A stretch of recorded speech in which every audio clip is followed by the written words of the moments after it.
आम खबर दें आपको, पीपल्स पार्टी की पीडीएम में वापसी के मामले पर नवाज शरीफ का शहबाज शरीफ को फोन। नवाज शरीफ ने शाहिद खाकान अब्बासी के बयान की हिमायत कर दी है। तफसीलात जान लेते हैं बोलिए उसके नुमाइंदे आरिफ मलिक से। आरिफ, क्या तफसीलात हैं?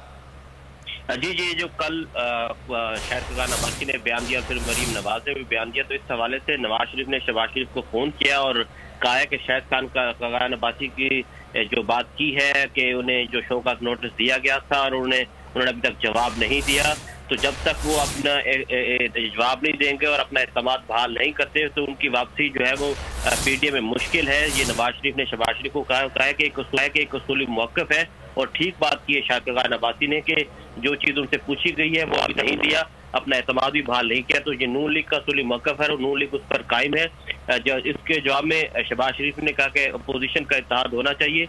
पीपल्स पार्टी और एएनपी की वापसी का मामला पीडीएम सरबराही इजलास में रखेंगे और उसमें फैसला किया जाएगा कि इनसे किस तरह का जवाब मांगना चाहिए और किस शराइत पर जो है ये इनकी वापसी मुमकिन हो सकती है। इस फोन में जो है उन्होंने ये भी कहा कि चौधरी निसार का नून लीग से अब कोई ताल्लुक नहीं है और इसके ऊपर अब कोई बयानबाजी ना की जाए। जी, बहुत शुक्रिया आरिफ मलिक, आप इस हवाले से आगाह कर रहे थे।